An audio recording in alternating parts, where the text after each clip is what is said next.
Hello everyone, आज हम देखने वाले हैं स्वर की मात्राएं अंग्रेजी में। तो देखिए, बने रहिए इस वीडियो में और चलिए शुरू करते हैं।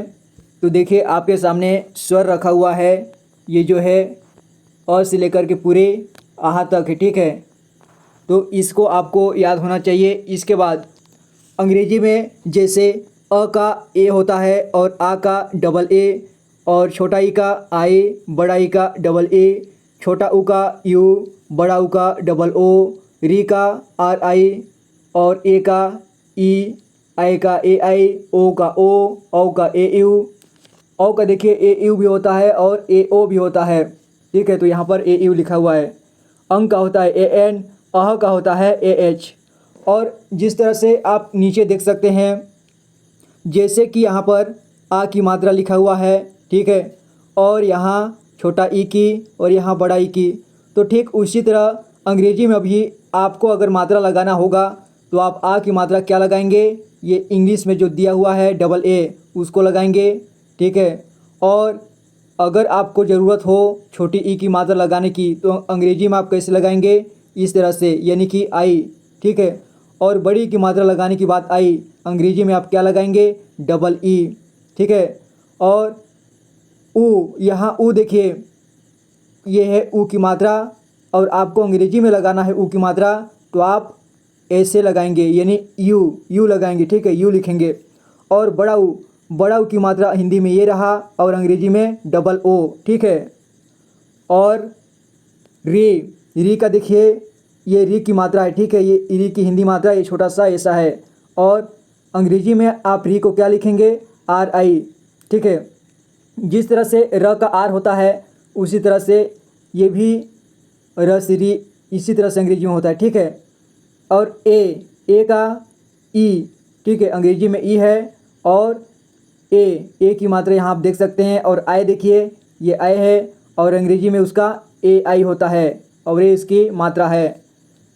तो हिंदी में आप इस तरह के मात्रा लगाएंगे, लेकिन अंग्रेजी में आप ये स्पेलिंग वाला मात्रा लगाएंगे, ठीक है। ये सभी जैसे कि मैंने आपको बताते आ रहा हूँ उस टाइप का। ओ का आपको यहाँ पर सिंपल सा अंग्रेजी में भी ओ लगाना है, ठीक है।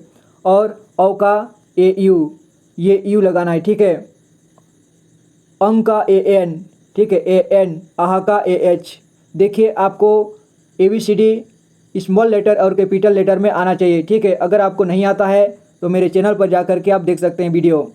और देखिए, उसी तरह से देखिए, क से ज्ञ तक आपको व्यंजन आता होगा, जैसे क ख ग घ अंग, ठीक है, च स ज झ, पूरे ज्ञ तक अ ड ढ स्र, ठीक है।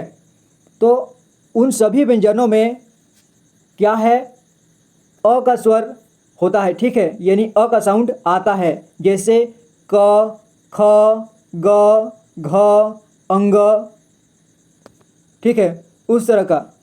तो अ सभी में निकल कर आता है। तो उसी तरह से ये ए जो है, इसका तो मात्रा कोई नहीं रहता है, लेकिन जब अंग्रेजी में हमें लिखना होगा अ का साउंड, अ का स्वर, तो हम क्या लिखेंगे, अ। अगर हमें ज़रूरत पड़ा लिखने की या फिर उच्चारण हो अ का, ठीक है, तो हम वहाँ पे ए का प्रयोग करेंगे, जैसे कि यहाँ पर किया गया है। देखिए, आप क में देखिए, क का होता है के, ठीक है, और के ए। अगर हम पूरी तरह से उच्चारण करते हैं क, तो उसका के ए होता है, जैसे कि मैंने आपको बताया क, ख, ग, ठीक है। अगर पूरी तरह से सभी का मैं उच्चारण करूं तो सभी में अ का साउंड आएगा, ठीक है। तो सभी में यहाँ अ का साउंड का उच्चारण किया गया है, ठीक है। और का देखिए, का में आ का साउंड आ रहा है, ठीक है। हिंदी में लिखते हैं तो ये आ की मात्रा को लगाना पड़ता है हमको, लेकिन अंग्रेजी में लिखेंगे तो हमको ये अंग्रेजी वाला लगाना पड़ेगा, यानी डबल ए। तो इसीलिए यहाँ पे आ की मात्रा लगाने की जगह यहाँ पे अंग्रेजी में डबल ए लगाया गया है, के बाद डबल ए, यानी के से क होता है और डबल ए लगा दिया तो का, ठीक है, का। और उसी तरह क में ई की मात्रा लगाया यहाँ पे, ये वाला आई, ठीक है। तो यहाँ पे क्या हो गया, की। और यहाँ पे बड़ी की, यानी कि बड़ी ई लगाया हुआ है, ठीक है। यहाँ पे आप देख सकते हैं बड़ी ई, और यहाँ पे कु। इसी तरह से आपको ऐसे पढ़ना है, क, का, की, कु, को, के, कै, को, कौ, कं, कह। इसी तरह से आपको पढ़ना है, ठीक है। और ख, ख, खा, खी, खू, खे, खे, खो, खौ, खं, खह।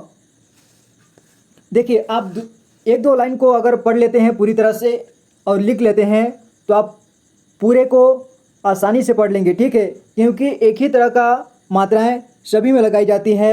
आप देख सकते हैं कि इसमें ए लगा हुआ है, यानी अ का मात्रा है, और यहाँ आ का मात्रा, और यहाँ ई का मात्रा, यहाँ बड़ी ई का मात्रा, ऊ का मात्रा, बड़ा ऊ का मात्रा, ए की मात्रा, ऐ की मात्रा, ओ की मात्रा, औ की मात्रा, अंग की मात्रा, अह की मात्रा।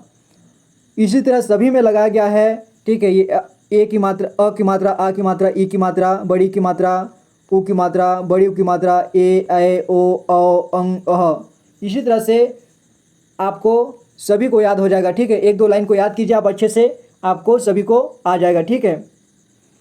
तो ये वीडियो रहा इतना ही तक। अगर आपको ये याद नहीं है तो आप इसे याद कीजिए। जैसे कि स्वर की मात्राएं होती हैं अ से लेकर अह तक, उनके बीच जो भी स्पेलिंग है उसे आप बिल्कुल ध्यान से पढ़िए, ठीक है। और इसे आप याद कर लीजिए, तभी आपको अंग्रेजी पढ़ना लिखना आएगा, ठीक है। और व्यंजन में जो होता है क से लेकर ग तक, उन सभी का आपको याद करना है। जैसे क का के होता है, ख का के एच, ग का जी, घ का जी एच, ठीक है, च का सी एच, ड का डी। उसी तरह से सभी को याद होना चाहिए। तो ये वीडियो आपको समझ में आया होगा। मैं मिलूंगा आपसे अगली वीडियो में। अगर आप इस चैनल पर पहली बार विजिट किए हैं तो कृपया इसे सब्सक्राइब कर लें, क्योंकि पढ़ने लिखने से रिलेटेड वीडियो मैं इस चैनल पर अपलोड करता हूं, जो कि आपके लिए काफ़ी हेल्पफुल होगा। Thank you so much for watching this video guys.